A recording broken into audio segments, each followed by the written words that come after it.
from the legislative perspective. Joining us with more on what measures Nevada lawmakers are considering in Carson City right now is Tabitha Mueller of the Nevada Independent. And Tabitha, you recently wrote about a bill that would impact what Nevadans pay for prescription drugs. What would that do if passed? Right. So if passed, what this bill would do is it would take what this bill would do is that it would take as part of President Joe Biden's Inflation Reduction Act. There was a measure that said Medicare can now negotiate the price of prescription drugs for Medicare recipients. This bill, what it says is it looks to build upon that and say that these drug price caps would apply statewide regardless of insurance. So if it passes, the measure would go into effect in 2026 and make it so that any drug price negotiated by Medicare would be the drug price for all Nevada consumers. What were some of the arguments for and against it that stood out to you?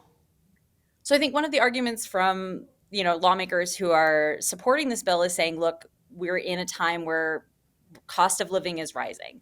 Drug prices are incredibly high and often out of reach for most families. However, on the other side, you had, pharmaceutical companies saying that this would be basically pharmaceutical companies saying that this is a federally made decision that we're now applying to the state level, and it's sort of arbitrary. They're also saying that it unfairly targets manufacturers of the drug and not other parts of the supply chain, like insurance companies or other organizations. And the Culinary Union, where did it stand on this? Right. And so, interestingly enough, the Culinary Union actually testified in opposition to the bill, saying that they weren't brought to the table when discussions were happening. Now, lawmakers did include a carve out for unions that, negotiate their own drug prices and set their own healthcare stuff. But it was really interesting in that hearing where they said, look, we weren't brought to the table. We are always supportive of lowering drug prices, but this is too soon, too quick, and we need more time to discuss this. All right, and there were some other health care bills that were discussed, two of which Governor Joe Lombardo had prior said, I'm not going to support these, but lawmakers went ahead and heard them anyway. What does that indicate to you about this legislative session and the makeup of the body? I mean, what you have to understand about this legislative session is that there's a Democratic majority in the Senate and a Democratic supermajority in the Assembly.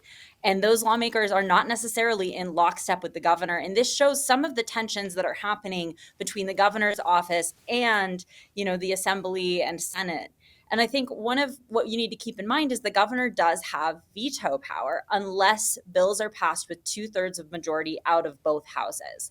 So I think that's something that we're going to have to keep watching. Obviously, Lombardo said, hey, don't hear these bills. The lawmakers did hear them. And so it'll be interesting to see whether they move forward in the process. And I'm curious what those bills were that he did not have support for.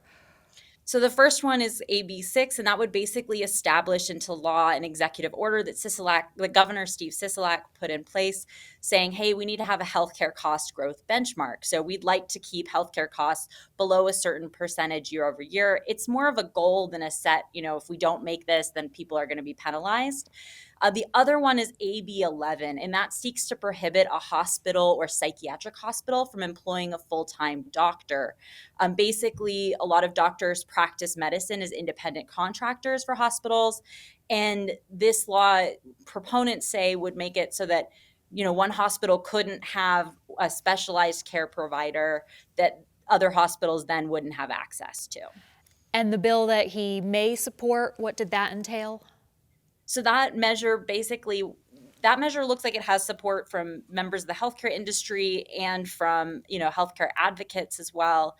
And essentially, it would make it so that electronic records that were part of your, healthcare, your electronic healthcare records could be shared easily between different doctors and medical groups with your consent.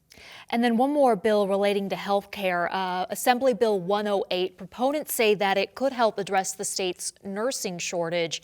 How so? So essentially, Nevada has a shortage. We would need about 3,000 new nurses, maybe a little bit more depending on some estimates. And what that bill says is that we would join a nurse licensure compact. It's a little like a driver's license, right? If you get a driver's license here in Nevada, you can drive in Connecticut, you can drive in Oregon. But what this would say is that if you are a nurse and you have a licensure with this compact, you can operate in Nevada, and I believe it's 37 other states that are also part of the compact. Tabitha Mueller of the Nevada. Oh, I'm sorry. One more thing. No, I was just going to say that proponents are saying this would allow the state to have access to more nurses and make it easier to become a nurse here in practice. And as you mentioned, there's quite the nursing shortage here in addition to doctors. Tabitha Mueller of the Nevada Independent, thank you so much for joining us.